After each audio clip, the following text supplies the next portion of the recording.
my mom was looking for a job for me. I was looking for in the very little way that I could.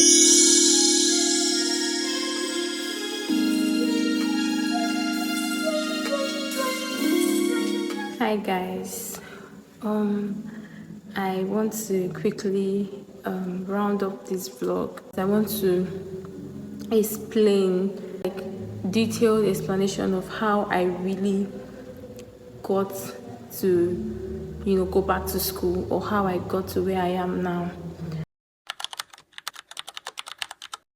So I would take us back to when I came out from NYSC. So for those who are new to this channel, my name is Kosiso Anita. I am Nigerian. I live in Nigeria. So I schooled in Nigeria, and in Nigeria, after university, we go to serve our father's land for 1 year. So, and we call it youth service. So I did that after university. I did that. I went to serve my father's land. After youth service, I came back home to my parents' house. Yeah, this is me at home.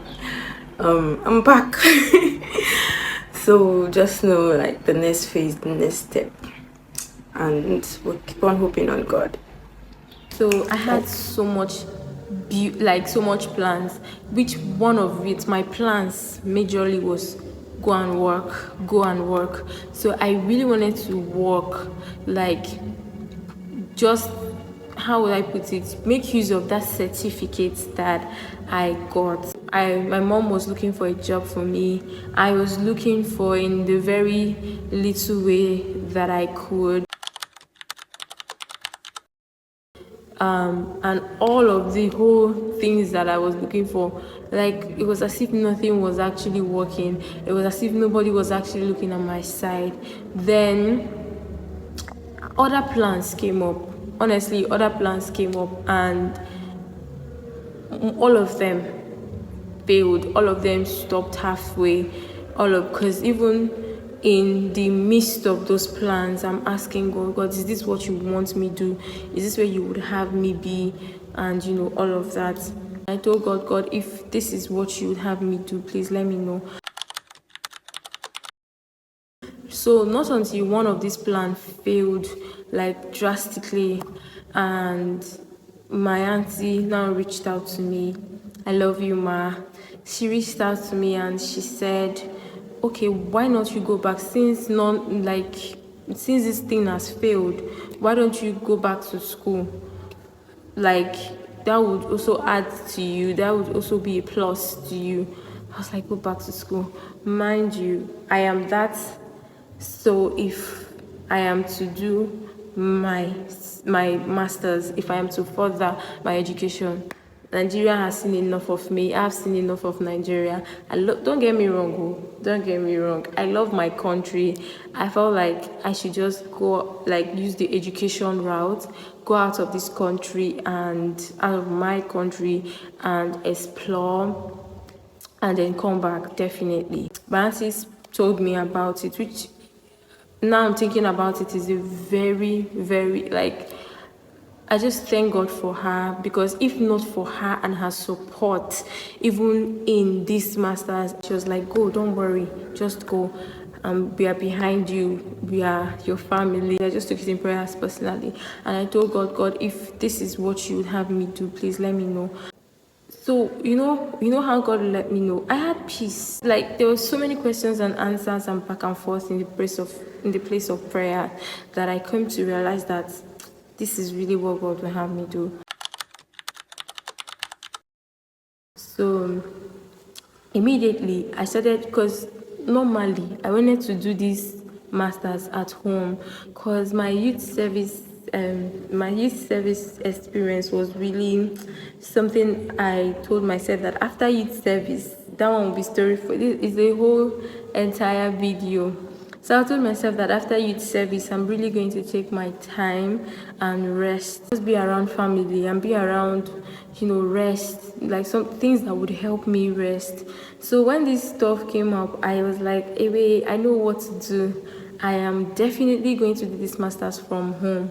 I am not going to do it anywhere far from home. So I immediately swing into action. I started looking for universities around, like that are close to home to apply for this masters, right? So because I had a community in church at home, I have my parents, I have my sister, I just have things going for me at home. So I'm like, well, I'm not going to leave this comfort zone. If I'm going to do this, I'm going to do it in my comfort zone. So I reached out. It was as if these universities close to home, they were no longer, because I was really, really late. Because it took time before we finally now said, okay, is this what we should go for? Because of that much time we took, the forms were already mostly sold out and the portals were closed. So I was like, what am I going to do? Some of them were just coming forth, like coming through. So it now boils down to me checking my alma mater where I did my undergraduate study.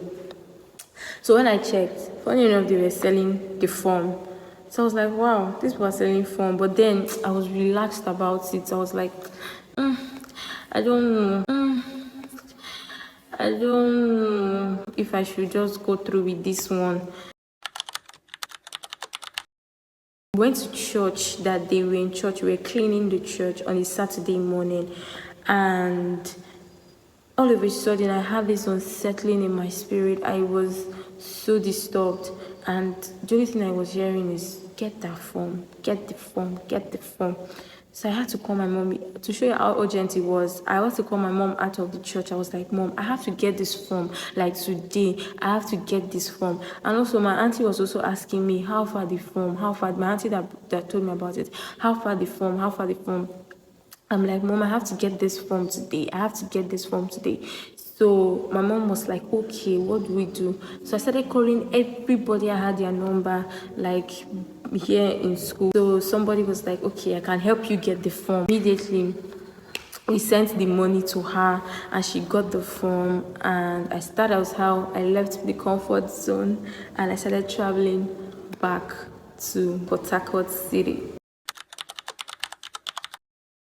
When I got to Port Harcourt and I swung into action. I went to school, started all the registration process, and because of the way we rushed into it, I didn't make enough research. So it was after I got the form, I started making research. So someone was telling me, like, I got to know that if I end up not getting this admission, or if I get it so late that I don't meet up with my peers, that then I would be able to, because at the end of the whole study, I will do a research work and present the thesis, like present the research work, defend the research work. So the person was like, you will not be able to defend with others if you are not, like, if you don't get this admission like ASAP.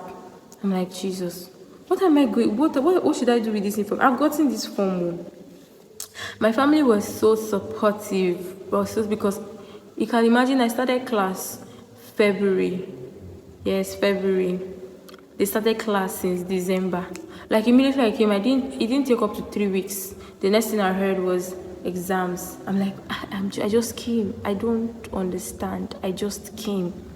So the person told me that thing, and it was just the number one challenge. I was like, Lord, if it's you that really brought me here, please let me get this admission. So I would tell my auntie, I'm so scared. I don't know, not my auntie that said I should come do my master's. I have so many aunties.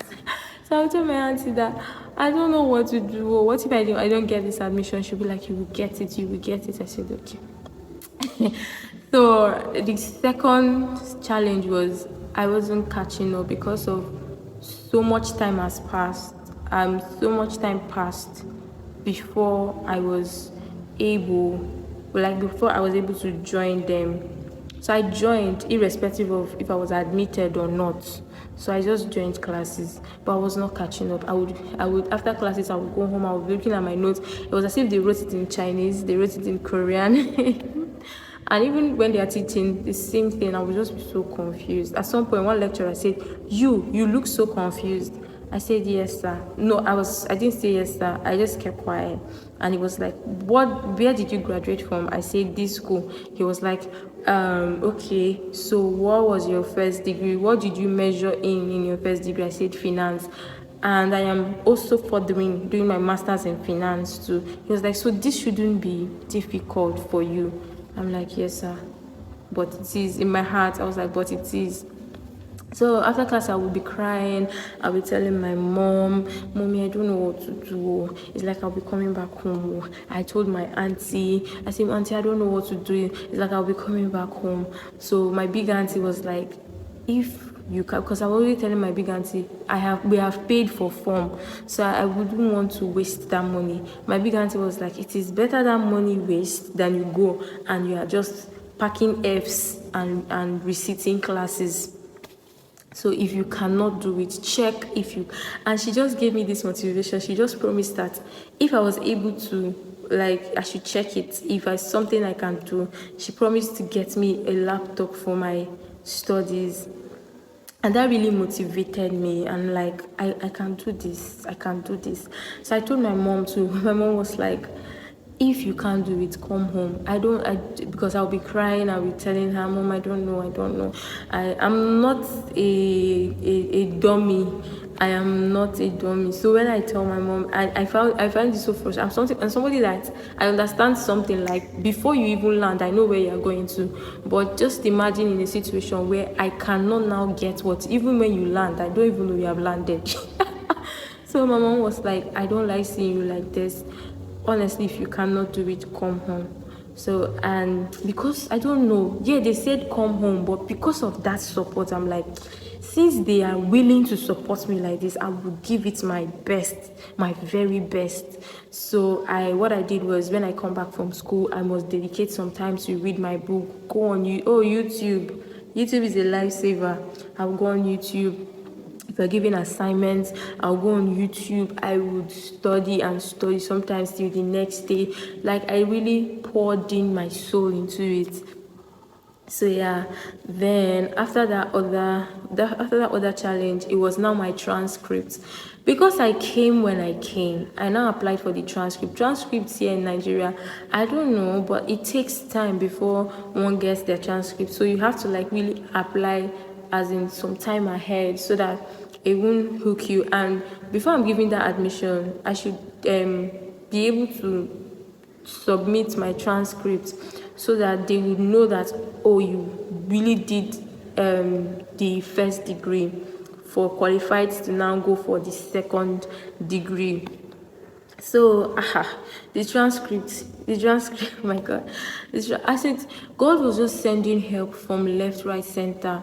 Because I remember going to somebody, I'm like, "How do I go about this transcript?" Person say, "I can do it for you."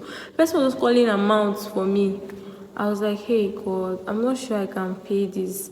Then God from nowhere reminded me of my very good, like my lecturer back in my BSc days, my first degree days. So I had to go and meet him, and I complained. And my lecturer was like, come, let me show you who would. Let's say, take this person, take this my number. Go to this, no, take this number, go to this person, tell this person I sent you. I went to, I did what he said. The person was like, "Oh, is it this person that sent you?" Like, his name really opened the door for me. Let me digress a bit. If a man's name can open the door for me like this, just imagine what the name of Jesus, that is above every other name, can do for you. Think about it. So back to the story. So I applied for my transcript. Though it took time, but it came out, and I was admitted, and I started getting, because of how the Holy Spirit helped me to know what to do in terms of putting in the work in reading and studying, and also learned that pattern from my cousin who was in her bar one law school then. So the Holy Spirit reminded me of that pattern and said, check if it worked for you. And it worked. I was not catching up in class. I got my admission on time. I will be able to defend my thesis and graduate with my peers. So yeah. That is how it went. Like, that is how I got here. And I am still in the process.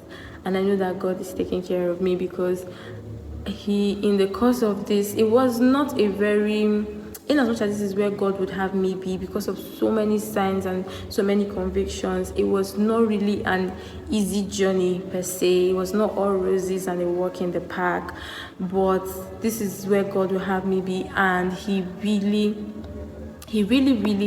helped me scale through all of those challenges. It was as if, like, one by one I was scaling through. So and He's still helping me. I shouldn't even and one thing I noticed, because I am in the will of God, there are so many things that have started aligning in my life. It's now making sense, like, bit by bit.